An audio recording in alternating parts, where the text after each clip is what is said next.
pensando como já foram cantadas diferentes. Também fico pensando sobre quantas luzes dá no Natal, quanta possibilidade de enfeites você já viu. Talvez você já tenha ido lá no Parque Ibirapuera ver quantas luzes. A questão, para mim, que se abriu enquanto eu estava ouvindo, é que talvez o Natal, o primeiro Natal, tenha pouco a ver com isso. Tenha muito pouco a ver com isso. Talvez a iluminação dos anjos, sim, mas o contexto em que foi vivido seja muito diferente. E eu queria dividir isso com você. Talvez o tema dessa manhã seja a dualidade do Natal. A dualidade do Natal. O Natal que é a esperança que acontece numa noite escura, numa noite sombria. A esperança que nasce numa noite sombria. Queria te convidar para Lucas capítulo 2, a partir do verso 8.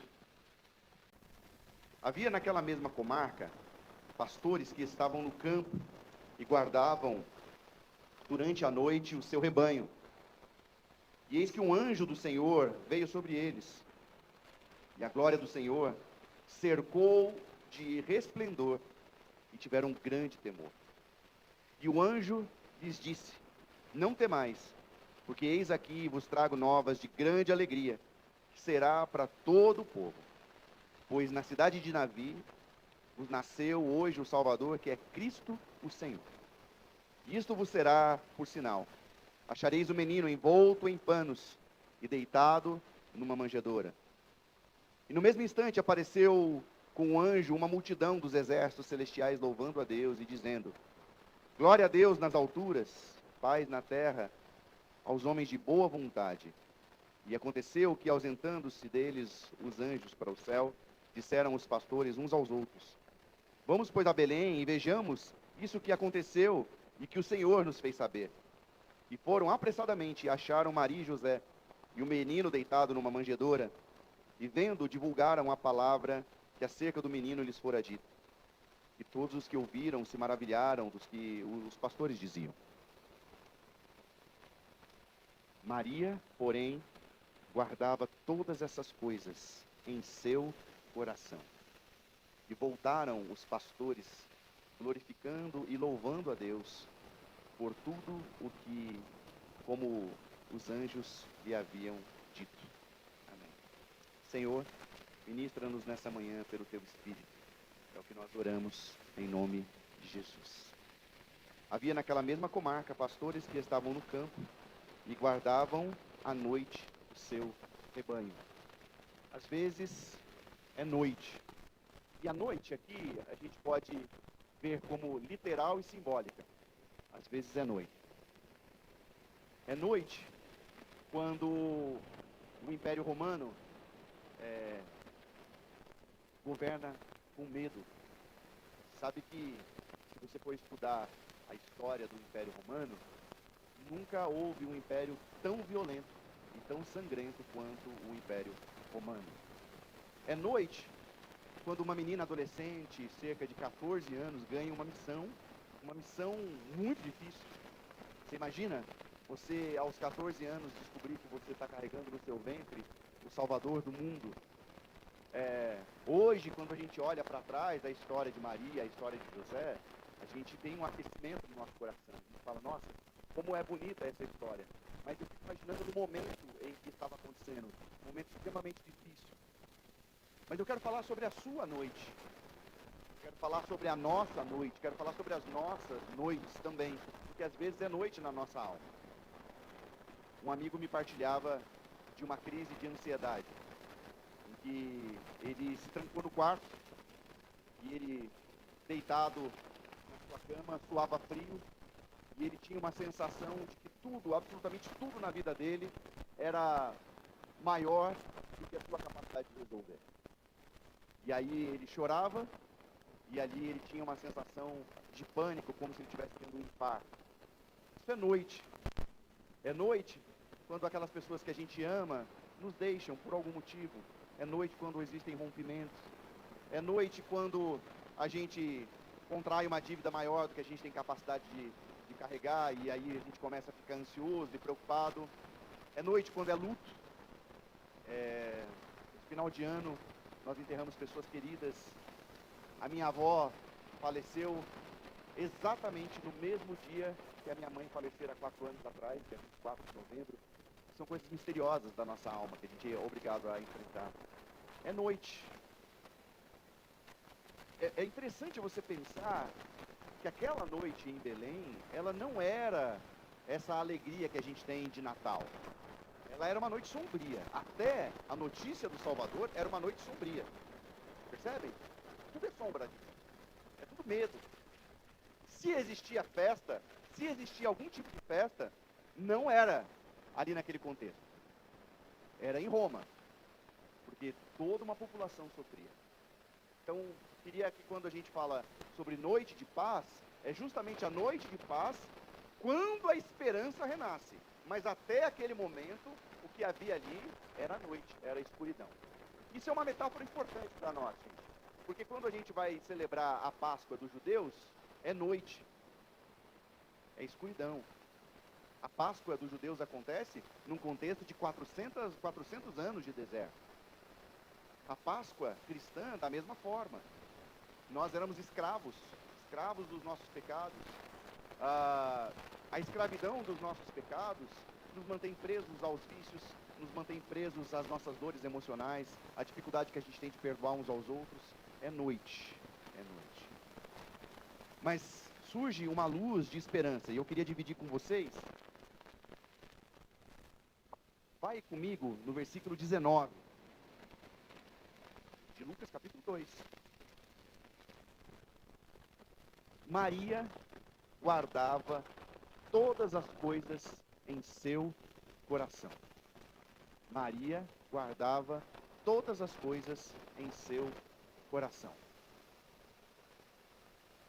O que a gente cantou hoje, eu não sei se você conseguiu prestar atenção na narrativa. Eu fiz questão de falar sobre isso. Sobre a verdadeira paz que nasce aos poucos. Sobre a verdadeira luz que brilha aos poucos em nós. Por um tempo, eu acreditei naquela felicidade, que um dia a gente ia alcançar, aquela felicidade que tudo parece bem, que você não tem problema, que a gente vai encontrar que tudo é sorriso, é só sorriso. Eu hoje carrego em mim a esperança de paz. A esperança de paz é aquela que a gente passa pelo Egito, mas a gente sente Deus conduzindo. Que a gente passa pelo deserto e a gente sente que Deus está comigo no deserto. Que acontecem milagres. Eu acredito em milagres. Mas não o milagre que é vendido nas catedrais. É o milagre que acontece no coração simples de quem acredita na manjedoura.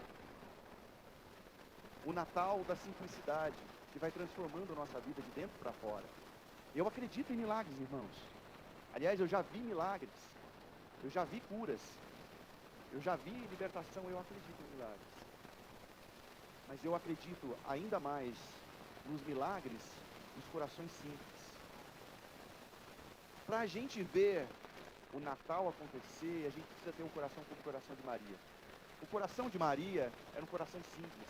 O cântico de Maria é um dos cânticos mais simples que você pode cantar, porque diz sobre alguém que está gestando, está gerando o Salvador, e ela canta: minha alma engrandece ao Senhor e meu espírito se alegra em Deus, o meu Salvador. O cântico de Maria diz: eu acredito que eu estou gerando, mas não pelo meu próprio poder. Eu acredito que eu estou gerando por causa do poder do Espírito Santo que está gerando em mim. Então não é por minha causa, nem por minhas próprias forças, mas pelo Espírito Santo que habita em mim e agora eu gero. Mas a minha alma precisa de Salvador. O caminho do milagre, ele é o caminho da impotência diante da onipotência de Deus. A gente falou sobre noite. É noite. Você tem passado por algumas noites? Nossa comunidade de fé esse ano passou por uma noite. Mas é muito bacana, a gente teve um momento de confraternização dos voluntários. E foi tão especial a gente perceber como a gente se uniu. O Daniel, agora de manhã, estava com dificuldade para chegar.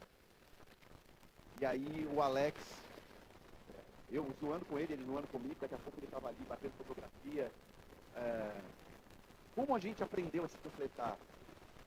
Você já viveu a experiência de passar por um tempo difícil, e o tempo difícil te unir a outras pessoas e fazer com que você não se sinta sozinho? Foi a sensação que eu tive ao passar durante todo esse processo de 2025 que nós passamos. Já teve a sensação de perder a sua mãe e de sentir que isso te une à sua irmã, que une aos seus irmãos? Então, os maiores milagres são aqueles que acontecem à noite. Na escuridão, vem raiar a luz do dia sobre nós. Quando a gente tem a esperança de ver pequenas coisas acontecendo. Maria viu isso e ela guardava todas essas coisas no seu coração. E eu queria te perguntar se você tem aprendido a perceber os pequenos milagres e a guardar as coisas no seu coração. Porque se a noite reina sobre nós, a gente perde toda a esperança. O mais bonito é você pensar que em Maria, o que ela está gerando é a esperança. É a esperança para todo o povo. E eu queria que, se você se identificou com o primeiro ponto, que é noite, e você viu a noite na sua alma por algum motivo, se você já experimentou a noite, que você guarde no seu coração os pequenos milagres que Deus vai colocando na sua vida. As pessoas que Ele vai colocando na sua vida. A gente começou esse ano com o Luquinhas, filho da Jaque e do Ronaldo, na UTI, por mais de 15 dias. Era noite. Eu lembro de uma partilha na célula. Era noite. O maior milagre não é esse menino que está aqui, porque é um milagre. Um outro rapaz, esse ano também, próximo à nossa comunidade, com o mesmo problema, faleceu. Mas sabe, não foi só esse o milagre. Foi o milagre de quem pegou a Jaque pela mão e falou, vem aqui que eu vou cozinhar para você. Foi o milagre de quem, naquele momento, se juntou a nós para fazer uma oferta para Jaque. Foi o milagre de ver toda uma igreja mobilizada, porque eles são importantes aqui na nossa comunidade, são importantes não é por causa do cargo, porque eles servem uns aos outros, eles estão servindo, lavando os nossos pés. E aí ver toda uma igreja orando, isso é um milagre. Isso são milagres que Deus vai fazendo sobre nós. E foi um milagre esse menino ter escapado com vida. Então, você vê que é uma esfera de milagres, não é um milagre, é uma esfera de milagres. Pertencer a uma comunidade cristã é um grande milagre, gente. Hoje, no mundo que a gente está vivendo, em que as pessoas não conseguem se suportar, o que você tem são casas de eventos, não é pertencer a uma comunidade cristã. Aguentar Valdeci quinta-feira aqui esbravejando é um milagre. Amém. Glória a Deus. Porque a gente ama Valdeci. Mas quem levanta a mão? Levanta a mão quem diz aqui que Valdeci é fácil. Ninguém. Olha, é uma unanimidade, hein? Você é uma unanimidade. Graças a Deus. Olha, tá vendo? Mas isso é um grande milagre. É um grande milagre, gente. São os pequenos milagres da vida. Um amigo estava partilhando, ele se mudou para um país novo, e ele passou muita dificuldade nisso. Só que ele é pastor. Quando ele chegou a dormir na rodoviária de uma cidade em um determinado país. Até ele ter a ideia de, no domingo, chegar à igreja. E acredita, o que você acha que aconteceu com ele? Ele foi abraçado. Não tinha onde colocá-lo. Levaram ele para uma casa de recuperação. Mas ele foi acolhido lá. Um mês depois, já tinham alugado um apartamento para ele. Um mês e pouco depois, ele estava completamente inserido. Então, o milagre não é só aquilo que acontece que a gente não consegue explicar. Para mim, o maior milagre é a gente ter o nosso coração aquecido com a presença de Jesus. A Bíblia ensina que no fim dos tempos o amor de muitos se esfriaria. E, gente, o que eu percebo todos os dias, quando eu abro e já fecho rápido no Instagram, porque eu não estou conseguindo, eu nem estou suportando mais o Instagram. Eu falo, olha, esse é o maior sinal do fim. O amor das pessoas. Mas a esperança de ver vocês aqui reunidos, para mim isso é um milagre, isso para mim é Natal. para mim é Natal. Vocês fazem na minha vida e na vida da minha família o Natal acontecer todos os dias. Queria dizer isso para vocês. A gente no Ministério Pastoral, a gente tem muitas vezes vontade de desistir, vontade de olhar para trás. Mas que bom que você é um milagre para mim, viu, Alex? Que bom que você é um milagre para mim, Vilma. Que bom que você é um milagre aqui, Lara e Ronaldo. Vocês são milagres para mim, vocês são Natal, aquecem o meu coração. Valdeci, você é um milagre para mim, você é Natal para mim. Eloir hoje parece uma bola de Natal vermelha, brilhando. Olha. Agora todo mundo está olhando para ela, para ver ela. Não, vou abraçar nada, tem que suportar, é um milagre, é Natal. Ela encarnou o Natal, veio fantasiada de uma bola de Natal vermelha, é um milagre. Eles estavam tudo dormindo, agora acordaram, porque vocês querem ver a zoeira, né? Estava todo mundo refletindo da noite, quase chorando, né? É verdade, pastor, é noite, agora vocês estão todos zoando, né? Isso é milagre, gente, isso é Natal. Voltaram os pastores glorificando e louvando a Deus por tudo o que tinham ouvido e visto, como lhes havia sido dito. O final da história é louvor. O final da história é louvor. Só que o final da história, gente, é louvor, mas não é para todos. Quando você olha a Páscoa judaica, o final da história é louvor. Só depois de passar de mar. E não foi para todos. Quando você olha para a Páscoa cristã, o final da história é louvor. No terceiro dia ele ressurgiu. Mas não foram todos. E eu fico pensando que o final da história é louvor. Que não é o Trump que tem no final da história. Que não é o Netanyahu. Hoje eu fui trabalhando hoje. Mendes, Netanyahu. Tá difícil. Né? Quando a gente vai olhando para o noticiário, a gente vai perdendo a esperança. Mas o maior Natal é você saber que Deus está conduzindo a história. Tem um termo grego que se chama telos. Telos, na teologia, é sentido, finalidade. A gente teve a experiência de começar, a gente estudou até o capítulo 12 de Apocalipse, nos nossos domingos à noite. E Apocalipse é retirar o véu. Retirar o véu. Eu queria muito poder retirar o véu dos seus olhos. Encerrar com essa palavra. Para que você acredite que o final da história não é o final que a gente está vendo. Quando a gente olha para o noticiário, a gente vai perdendo a esperança. Mas o final da história, Deus disse que é um final à mesa, é um final de esperança, é um final de que Ele está conduzindo a história. Eu queria muito que você fizesse parte dessa alegria do final da história. Que Deus pudesse abrir os seus olhos essa manhã. Se foi então que você passou no ano de 2025, que Natal nasça essa manhã no seu coração. Seja Natal. Que o seu coração essa manhã seja manjedora. Para que brilhe na sua escuridão a esperança. É isso que eu gostaria. A esperança de que o ano 2026 vai ser melhor. Mas não só melhor para você, melhor como comunidade. Seja melhor. Que você seja uma pessoa melhor. Mas que você também aprenda a ver os pequenos milagres se abrindo para você. A gente veja o final da história pela perspectiva de Deus. Porque aquele Natal, hoje é conhecido por milhares de pessoas, mas só foi conhecido naquele momento por alguns pequenos pastores simples. E pastores, quando eu falo, não é pastor de chapéu e nem de igreja evangélica. É pastor no campo, é pastor sujo, que cheira a ovelha. Foi só para aqueles poucos pastores. Foi só para Maria que guardou no coração. As pessoas não viram aquele Natal. Que o Natal aconteça em secreto, mas enche o seu coração de esperança. Enche o seu coração de fé. Deus abre os nossos olhos essa manhã. Para um novo tempo, para uma nova perspectiva.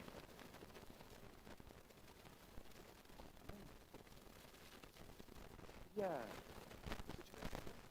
Sabe, eu estou percebendo que está cada vez mais difícil de pregar. E eu vou explicar por quê. Porque a gente está tão viciado em tecnologia que a nossa atenção se desprende muito rapidamente. É tão bom quando a gente se encontra com a gente mesmo e com o Espírito que habita dentro de nós, no nosso coração.